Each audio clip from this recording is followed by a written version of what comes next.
Everybody, welcome back. We're going to go ahead and get started again. So gather around.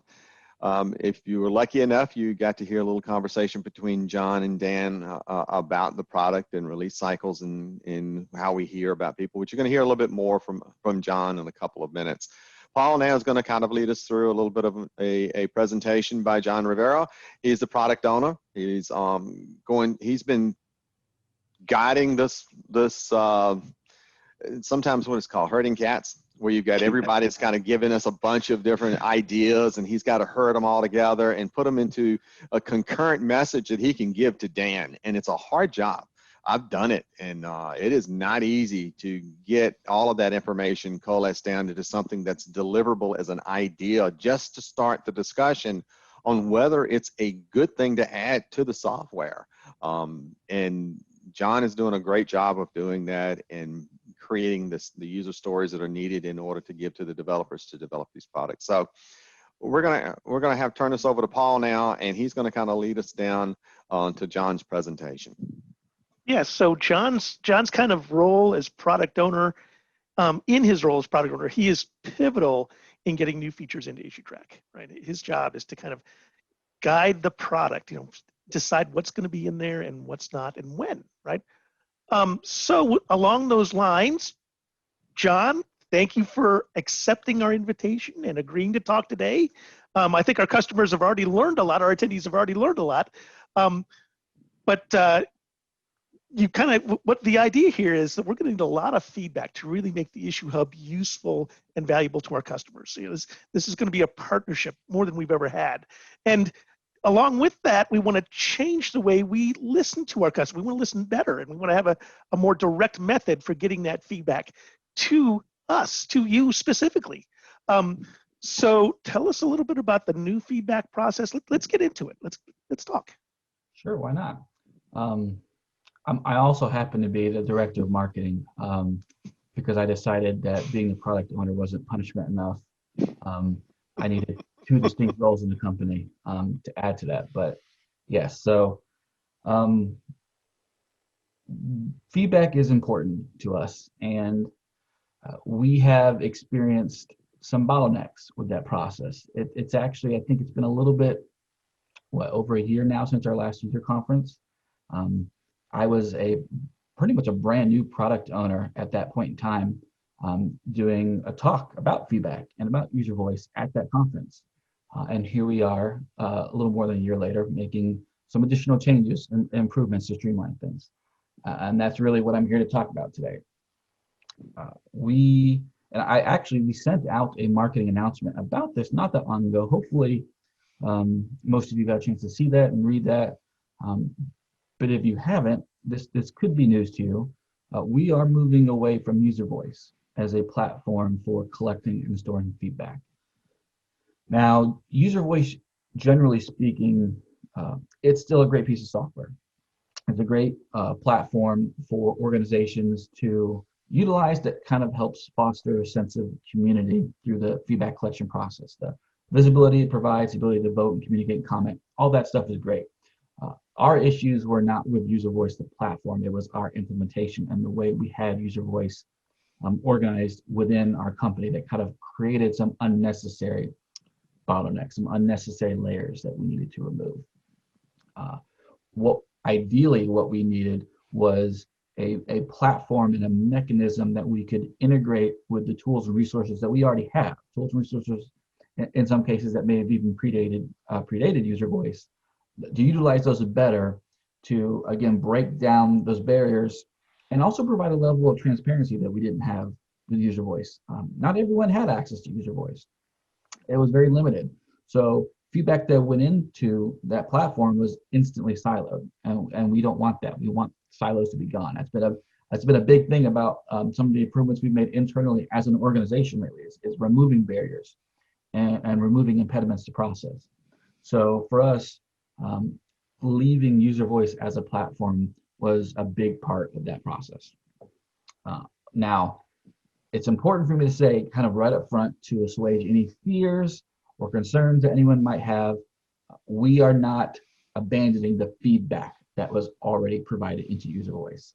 We're leaving the platform not the information we got. Because there are so many amazing suggestions and ideas and all kinds of great things. And a lot of what we implemented in the product began obviously in user voice. So none of that's going away. We're keeping it.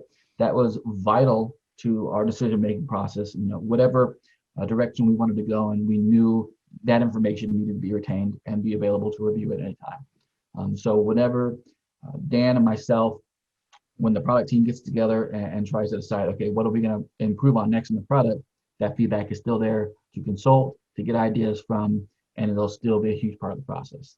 So again, this wasn't about completely abandoning what was. It's about improving what is and what will be in the future. So what is that new process that I keep alluding to? Well, part of that is the form that Paul has up on his screen, the new Issuetrak feedback form. This is now directly on our website. So instead of pointing people to a third-party tool, you will have a form that's right on our website, issuetrak.com/feedback. Couldn't be more simple. You go here, you fill out a couple fields. Not all of them are required. I obviously appreciate the more you give us, the better. But you fill out this form, and when you click submit, that goes directly into a platform called GitLab. And that's the code repository our developers utilize to build Issuetrak. I would be remiss if I didn't give them a quick shout out at this point. We didn't always use GitLab as our code repository. It's something that our developer team transitioned to. And that transition was just a monumental success story for us. So much so that GitLab actually reached out to Issuetrak and asked us to participate with their international developer conference. So that was a pretty big deal. We got to share a virtual stage with companies like Google. That's awesome. So shout out to our developers and everything they went to, in a lot of ways similar to what we did, recognizing that there were bottlenecks, there were ways that things could be better, and making those changes to improve our processes. So taking a step back, the bottlenecks we had before, whenever someone would submit feedback into user voice, again, not everybody had visibility. It was siloed information. So the first step was to extract that out of there. And we would put that into some kind of staging ground. That staging ground could have been any number of things. It could have been a Google Sheet, a Google Doc, a Slack conversation, an email. We would remove from there, bring it to the staging ground, have our discussions, make plans, notes, finesse it. We reached a point where we decided, hey, this suggestion looks great. Let's implement it. It was in my job to, as product owner, to convert that information into what's called a user story. And if you're not familiar with what a user story is, it's basically a way of articulating a set of instructions for development, so that rather than saying, hey, developers, I want you to go do this, it's, hey, this is the user experience that I want. This is what I want people to do to get this thing that I need. And here's the reason why. So you're giving them this kind of overall goal and holistic view of the problem so that they can then, as developers, as coding experts, say, great, we understand this problem now. Here's the best way to develop a solution to fix that. So all that had to be done in these staging areas to only eventually, at the very end up in GitLab. All those layers, all that bottlenecks, all that has now been eliminated, because when you submit this form, it goes right into GitLab, right into the place it's going to end up at the end of the day. And there, we've set up a repository specifically for feedback, so I can go in and make the notes, make any updates, attach any mocks or prototypes. I can craft the user story there, and then with just a few simple clicks, get it transitioned from my feedback repository directly into the development repository. So again, it's not going through potentially 3 or 4 different layers, 3 or 4 different applications, multiple points where information can get lost in translation. It's going to the place it's going to end up, fine-tuned, finessed, and then provided to the developers to work on. It has drastically streamlined our process of processing feedback and eliminated several headaches for myself and Dan and Lisa, the other member of our product team. So I'm really excited about it. Might sound completely boring to everybody else, but it makes my life a lot easier. One of the other things that's great about this, and this is me speaking as the director of marketing, is we actually built this form you're seeing using our marketing automation platform. What's nice about that is it allows a layer of transparency to the feedback process that we never have with user voice. I can set up alerts so that the minute this form is submitted, not only will the product team be notified, but anybody in the company can be notified. And this is a perfect example of why that's important and why that's creating a passive level of engagement without any work on our part. I have it set up so that when a piece of feedback is submitted, the account manager for that individual is notified. So let's say, for example, that one of Tony's customers submits a piece of feedback on the product. Being that person's account manager, he has a level of insight and knowledge and just expertise with that customer and potentially with the issue that spawned the suggestion that I may not have as a product owner. So he can, by seeing that alert, he can go, oh, you know what? I have some extra context here. Let me reach out to John. Let me reach out to Dan and give them that extra insight, that extra knowledge that they don't have. And I don't have to go hunt and search for it. Like previously, if I wanted that information, I had to do a lot of digging to find out, okay, who is the account manager? Who is the customer? Let me do all this research myself. Tony or whomever now has is empowered to be able to do that kind of engagement with us. Again, all automated, all smoothed out, no bottlenecks. Right now, as Dan mentioned, both in his talk and in our little interlude earlier, we are delivering product updates and new features and improvements to Issuetrak at a rate we have never before been capable of. And a large part of that has been because we are streamlining and we are removing barriers and removing silos. So it was hugely important when I sat down and look at, okay, what is our process for collecting feedback? Whatever changes I made had to keep up with that motivation, had to stay in line with that vision so that it wouldn't slow us down, wouldn't constrain us. We could keep pushing forward in the most efficient way possible.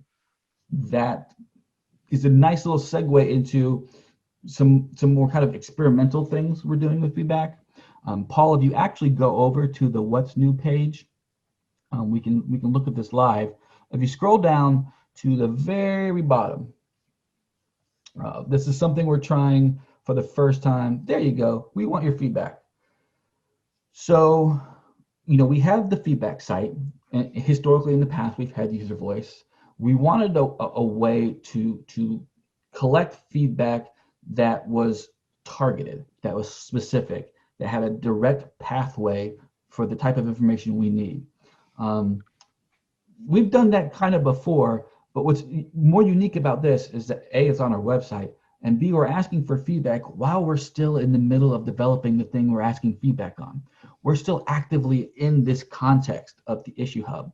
Now is the best time for us to be asking for feedback on the Issue Hub, because we're still working on it, or potentially by the time we receive feedback, we'll have just completed working on it. But we're still in that frame of mind. We're still in this context. That's when we want to be engaging our customers, when we have the capacity to be the most responsive to that feedback. And this is just one example of experiment we're trying. We hope it's successful. We hope you engage with it. That's one of the reasons why I'm here today, is to encourage you, if you have feedback, to go here, either use this form now or to go here on this particular page, or even the new feedback form, and give us your ideas. No, Paul, you're not allowed to ask any questions. I'm going to go ahead and put both of those links in the chat right now. I recommend everybody click on them to open the pages, because the chat will go away when we end the webinar. And this is, this is an experiment. This is something that will continue to try and evolve. We might, maybe we'll stand up a specific forum for something. Maybe we'll do more interactions like this, or actually, maybe call folks up and have direct one-on-one conversations. But, a large part of these changes are about ways to continue and foster that sense of community and customer engagement without having to rely on a third-party platform to provide us that. We didn't need user voice to engage with our customers. We are more than capable of doing that on our own. And that's really what these changes are all about. Now, this is this is the part where I do the, but obviously we want feedback and we need feedback, but even the best idea we get tomorrow isn't necessarily going to end up in the product 2 weeks later. We have roadmaps, we have visions. The best idea in the world still needs to go through polish and discussions before it can even get into the pipeline. And once it's in the pipeline, we have research and discussions and mock-ups, it goes on and on. So what these changes do, however, is it allows for us to get to that process faster. So before, we had a lot more upfront baggage before you got to the point where we could do the research and the conversations and the mock-ups. Now all of that is gone. We have a much shorter turnaround time, but there's still time and there's still a lot of discussions have to go to be carried on to see exactly where things fit and when's the best time to release what. And that's a great transition to the page that Paul has up. So, hey, I see we got a great piece of feedback. I wonder if it's coming out anytime soon. We launched the product roadmap page, I want to say earlier this year sometime. It's been a little while. And this is a great place to see kind of what's coming. We, along with all the other improvements I've mentioned, one of the things we've gotten much better at is obviously not only knowing what's coming up, but being able to forecast a general time frame of when you can expect to receive certain features. Before that used to be a little bit more nebulous. We've gotten much better at actually being able to more or less pinpoint when things are coming out. Now, obviously, as Dan mentioned, things happen, things slip, and transition from time to time. But for the most part, we're doing a very good job of sticking to this kind of 3-month and beyond schedule time frame. So if you're ever curious about what's coming, or if you have questions about what's coming, the product roadmap is a great place to consult to kind of get an idea of what we're working on. And then Paul, if you could jump back real quick to that what's new page. I just want to mention this is a new page, and we plan to keep this page around. This is a great one to bookmark. This is what we're going to constantly be updating, evolving, a living page that will always be there to show off the latest and greatest awesomeness coming to Issuetrak. Right now, it's focused on, obviously, is on Issue Hub. Also, if you scroll down a little bit further, you'll see a section that actually talks about what's coming next in phase 2. So you heard Dan talk about it a little bit today, and here's essentially some more some details about it. Or just if you forget maybe what Dan talked about today, you can come to this page and see, oh, that's right, this is what's coming in phase 2. We have some really awesome, exciting, big updates planned in the not too Don't spoil. I'm not saying anything, I promise. But we have some really, really cool things that have generated a level of internal excitement that I don't think I've seen in quite some time. And this is going to be a page where you'll be able to, when we're ready to pull back the curtain, when we're ready to reveal it, this is going to be the staging ground for you to see what that looks like. So. Yeah, we're really wanting to be transparent for all of you. Oh, yeah, that's a key thing too, is, community engagement is all about transparency, and a lot of these changes help remove barriers that made that transparency very difficult to achieve. And now we'll be able to engage with our customers and keep track of their feedback in a much more organized fashion, much more so than we have in the past. I think I am done talking that, Paul. So everybody should look at the chat, click on open the 3 links, right? Because those will go away, right? And read John's marketing emails that he and his team build to inform you about what's going on. And look, watch these 3 pages. Now, we are expecting to hear suggestions, questions, comments from you guys. Everybody that can hear my voice should put in a suggestion, I think, anyway. And you've got the feedback pages to do that now. And what's nice is I have heard many suggestions from the attendees over the years come through here. And now the suggestions that you are giving has got a direct channel directly into the development team. Before things got, we put them into user voice, or we put them into other products, and they kind of got filtered and said, well, we think this is good, we think that's good. Now that's not happening. It's going directly in there, and I think that's an exciting change.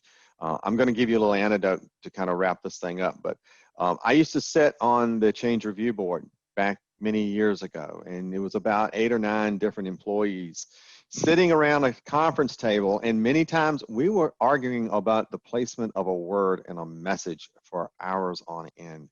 And, you know, we just couldn't make anything. Those days are gone. You know, those days are gone. We don't have the time to argue and things like that. We need to move, and we need to hit, and we need to go and hit it. It's just like a football team. We're going to come to the line. We're going to snap the ball. We're going to throw something out there and hope for the best. And of course, I'm right down Dan's alley here, a football player from Texas. So he goes out there, you know, he wants he's going to drive home a lot of features, and John's going to just keep handing him the ball and say, okay, what are you going to deliver me? What end zone are you going to hit today? How far are we going to go this time? Can we go 4 yards, or we're going to hit a 15-yarder? So just get prepared. Dan's going to put them out there for you.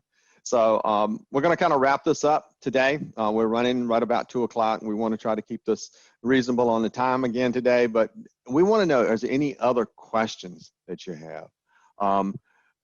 Greg, Gregory, I see you've not seen the links. They are in the chat. If you don't see them on the follow-up email, I'll make sure that all of those links are in the follow-up email that we send for the recording and the survey links. So we'll make sure that all of those get out there and make sure they got it. So thanks. I'm glad you got those links. We're not going to leave you hanging with anything out here. Please, like I said, we want to hear from you. We've always wanted to hear from you, and this is your opportunity. While you've got these guys sitting here, if you do have anything that you would like to ask, please open it up.